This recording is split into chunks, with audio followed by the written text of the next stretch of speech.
hope this is in frame.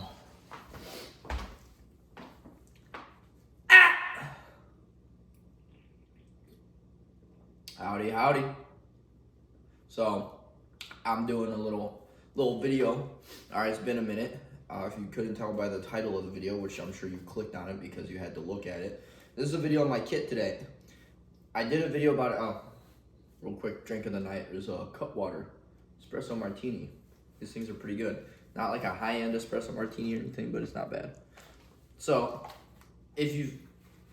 about a year ago, probably way longer than a year ago, I did a video on my plate carrier, a little tabletop review, a little tabletop action, and a lot has changed since then. So I thought I'd go ahead and do another one. I figured I'd throw my whole kit setup in it, might as well, you know? So I'm gonna start from the top. Well, actually, we'll start with the pistol belt. If I'm a little sniffly, it's because it's allergy season in the Midwest, and it is kicking my fucking ass this year, so. But yeah, so I guess we'll just get right into it. Before I get any further, I'm gonna preface this and say that I don't get paid. All right, I repeat, I do not get paid to wear any of this in the line of duty. I am simply a little man, a little guy who likes to LARP on the flat range. So take that with a grain of salt. My credentials are simply a boo-boo bus person. All right, I'm a paramedic by trade. I have a big ass patch on the front that says it. Other than that though, I don't do shit. So yeah, let's just get right into it. So the pistol belt itself is what's one of the Safe Life Defense. They're not super expensive. It's like an $80 belt, but you know what? It works pretty well. I had some buddies recommended to me that worked law enforcement. So I got it off their recommendation. And you know what? I like it. I'm not super picky. Ooh, something snagged. I'm not super picky on a lot of shit. As long as the belt stays on my pants, doesn't fall, doesn't move, I'm usually okay. That's like my big criteria. I don't like pistol belts that move. I'm not a big fan of war belts that you throw over shit because I just feel like it doesn't matter. It's either too tight and it just hurts, or I can't get it tight enough and comfortable enough to where it just doesn't move. It's like it's either moves, it's uncomfortable, or it's too tight and doesn't move. So I am almost exclusively a two belt guy. All right. So yeah, Safe Life Defense belt. It's the non-MOLLE version. It's so slick. That's not an issue to me. I kind of prefer it. Keeps the belt a little bit thinner, a little bit more comfortable in my opinion, because it's a little bit more flexy without sacrificing stability. But I also interlace all of my shit on my belt for the most part with one wrap. So it's not like I need the MOLLE. The one wrap also allows it so that my inner belt's not losing real estate Velcro wise to the outer belt, so that I'm still having good solid connection, and like I said, nothing's moving around. So now that we got the belt itself out of the way, you know, starting on the right side, gun side, obviously I have my handgun.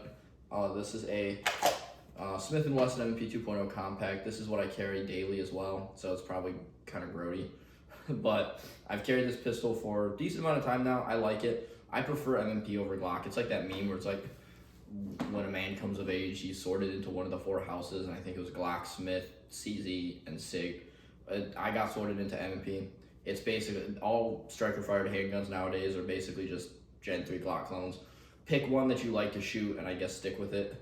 So I like Smith. They fit my hands really well. I like how easy it is to change out the back straps. I think this is one up from the smallest because I got little baby hands, but it's got just enough palm swell that fits the meat of my hand very well. And then I have it wrapped in hockey tape. Weapon is clear, no mag, nothing in the chamber.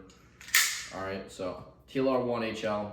Yes, I know I'm like decades behind now because I don't have an optic cut. It's just not on the top of my list. I plan on getting it sent off or trying to get a hold of a optic cut, or maybe I'll just buy a full-size optic ready gun, M&P. So as you can see, it's not their new trigger. They're like Glock looking one. It is the old hinge trigger, and I actually prefer this. I think I shoot it better. So I don't know. I like it. I know a lot of people don't like the Smith & Wesson hinge triggers. I don't know. I fucking like them though. Holster is a Smith & Wesson 60, 360. I don't know. I hate the way Safariland labels their shit, but it's a level 3 holster from Safariland. So that means it's got the SLS hood, and it also has the ALS on it as well. So, and then I have a tourniquet mounted to the front. Moving on to the back of my belt, I have another IFAK. This is just basically a blowout kit. Combat gauze, gloves, chest seals, maybe a decompression needle. And then I've got another tourniquet dangling off the back, and I've got a pair of mini trauma shears tucked in there. It's a knockoff Chinesium version of the Blue Force gear, whatever their micro trauma kit is. The reason I didn't buy an expensive one is because I knew that I wasn't going to like the straps, because again, I don't wear Molly. So I cut the straps off this one, and I kind of just mutilated it. And then I used, I didn't even use one wrap. I think I used like the little Velcro tie down things that you use that like come on like the folding radio antennas a lot. I forget, I don't fucking remember what they're called, but that's what I used to attach it to the belt. I looped it to the Molly, and you know what, it fucking works. And still adheres also, like I said, to my inner belt, so I'm not losing Velcro real estate. And then next to my IFAK, I do have a numb pouch. This is an Expedition Mini Roly-Poly. It's about the size of a 32-ounce Nalgene. It's not the biggest one. It's big enough to hold a water bottle, my phone, and a Sharpie pretty much. Usually it's open. I have it folded up right now for ease of convenience at this point, just for the sake of the video. Usually it's open, and I have like a collection of random shit thrown in there. I usually have like a pocket knife, a headlamp, and a Sharpie, and then some like drills to do on the range, written down and laminated that me and some buddies use as like warm-ups and stuff, with just like all the time standards and shit. Next to that, I've got my rifle magazine pouch. I'll be honest with you, it's some random, again, Chinesium one, but I've had it since I turned 18, and it works fine, so I'm not in a huge rush to change it. You'll notice a trend that like I have pouches that are just kind of random ass pouches. Like I said, I'm not kicking doors in a Fallujah. If it works and it doesn't just fall off the belt, usually I'm not super picky. Next to that, I have a empty 511 magazine pouch. I don't use it for magazines. It's just kind of a general purpose pouch. I'll throw like a handheld light in it if I'm doing stuff, low light shit. Maybe I'll throw a multi-tool or something. It's just a pouch that's empty. I like having this like basically an empty universal mag pouch because I find that I just will throw shit in it, and it's just kind of convenient to have. When I'm on the range, sometimes I'll, plus up, do 3 mags, so it's whatever. This right here, the magazine pouch for the pistols, is an STAC Kiwi double pouch, so, I mean, take that with what it is. I mean, I'm sure most of you know what they are. It's basically a nylon outer sheath with a Kydex insert on the middle, in the inside, that kind of pinches, it's like flared kind of like that, pinches the magazine like this, all right? So universal. I like them a lot. I've never had an issue with the magazine retention. I guess when I first got them, that was a little bit of a worry because I felt like, there's not really a click. They're just kind of held in there by friction and tension. That being said, the magazines do not fucking move, but they're still super easy to get a hold of, and I don't feel like I'm fighting the magazine pouch to get them out, which is really nice. So now that we got the belt out, thigh strap, again, Chinesium. You want to know my reasoning for buying it? It has a cool magnetic buckle, and I thought that was kind of fucking neat. And then I punched a hole in it and screwed it into the fucking UBL. So now that we get that out of the way, let's move up to the plate carrier. The plate carrier is a Defense Mechanisms MEP-C. It's their flagship like slit carrier. I'm not gonna go in depth in it. If you want a review on it, cool. Maybe I'll throw one up, but it's essentially a slit carrier. They're all the fucking same. Whether you go with Spiritus, Faro, fucking T-Rex Arms, Defense Mechanism. In my opinion, they all basically do the same thing. They're some form of very minimalistic plate carrier that's got 2 clips on the front for a placard.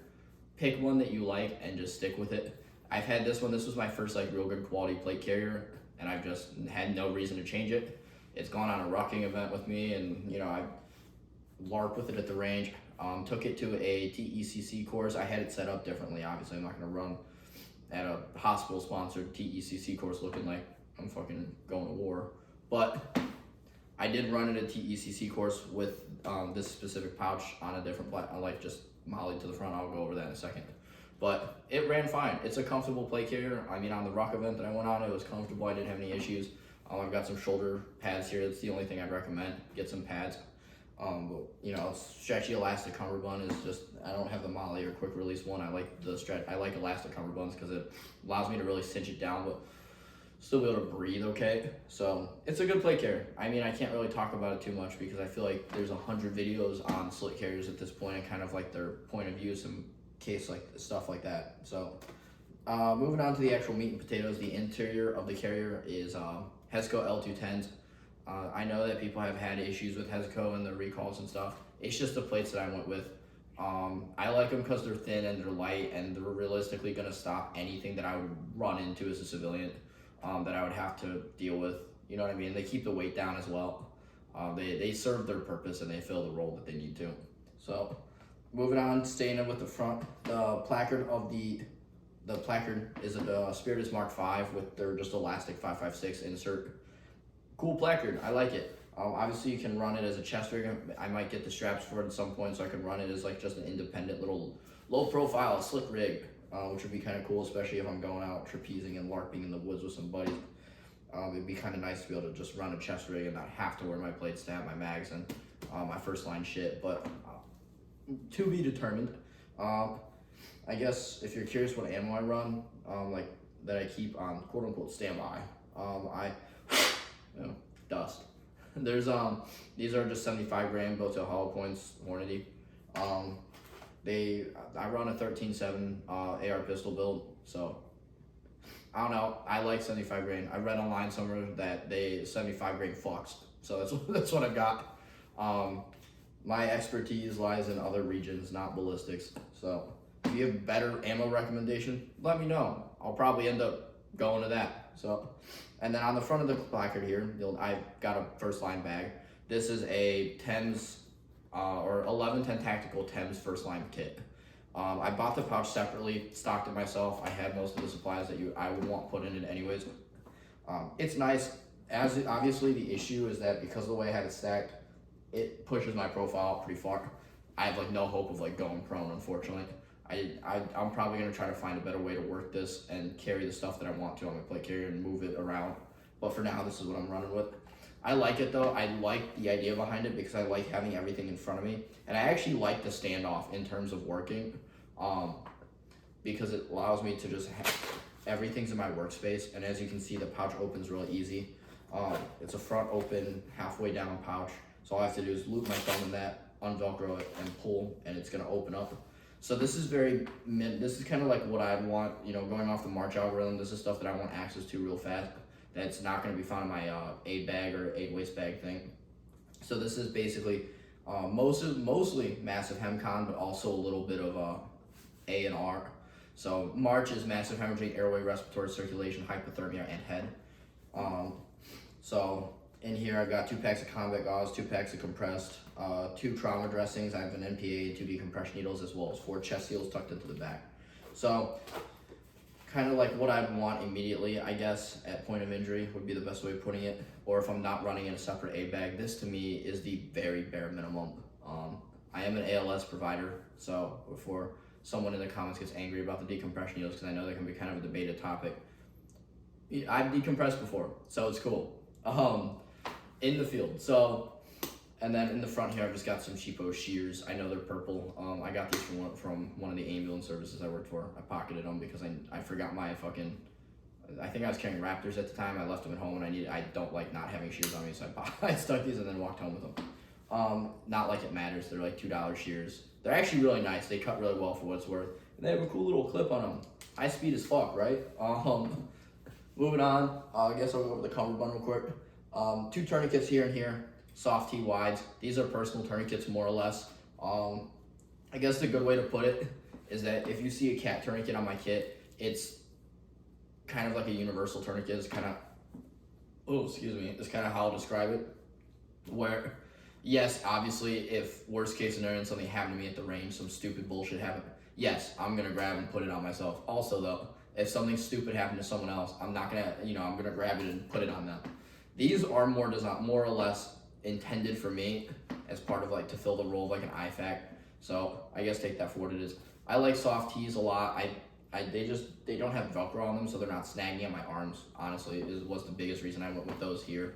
You'll see down here, I guess I should have mentioned it, I do have a cat tourniquet underneath my first line bag that is solely intended for other people. It's just something that if for some reason the tourniquet's on the person, because most of my buddies carry 2 tourniquets on their shit at any given point, if that's not enough for whatever reason, I can grab one and I have an extra one without having to dig into my aid bag or dig into my belt and shit. So just an immediate one. It's usually, in terms of going through TECC and everything, this is honestly the first one I reach for. Obviously I have these up here and I had these replaced with training tourniquets as well. But even before I reach for these or anything else, I don't know, it's just my brain's fully aware of this there. So I like having a tourniquet down here over like an actual dangler because I can actually ambulate, but also it takes up no space. Smartly carry as many tourniquets as you can. So, anyways, side tangent, got sidetracked. Next to the soft tee, I do have a multi-tool. It's just a Gerber cheapo suspension. It's like their Walmart multi-tool that you can get. It works though. It's got screwdrivers and it's got a pen blade. And that's honestly all I need on it. It's just kind of there for general purpose shit. Obviously, multi-tools are very useful. You should always have one. I don't really keep anything in the back cells because I find it hard to, I can get it out usually, find it hard to put it back in. Moving over to this side, again, second soft tee. I do have a radio wing underneath here.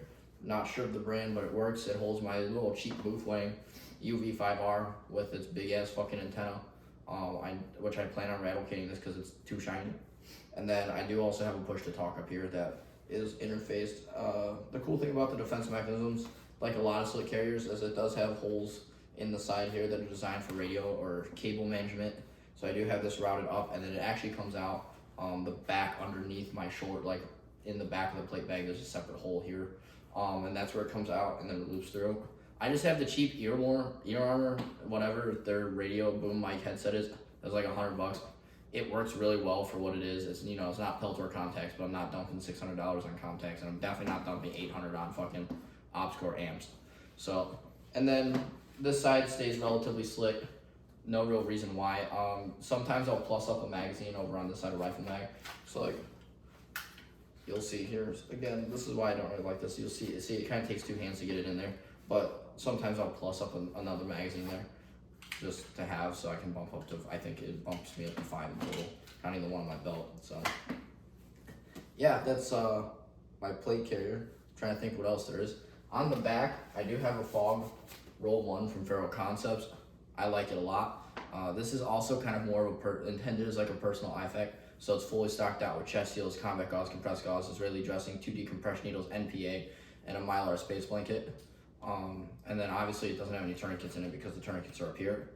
It's really comfortable. I prefer this style of dangler way more than anything else, and they're really the only one on the market that's similar, I guess you could say. I ran a kangaroo pouch for a minute, like a smaller one that was like real narrow. I didn't like it. Even with the smaller ones, I felt like it just impeded. I'm a shorter dude, so I've got to keep that in mind. So I felt like it was just clacking and interacting with shit. That it really I didn't want it to. It just, like I said, it made it uncomfortable, and I felt like I just had too much going on. I like this space from my navel down, at least, to be clear. So, but yeah, that's my kit. I mean, there's not really much to it. It's, in my opinion, super standardized, super basic, but it's there. So, I guess have a good day, guys.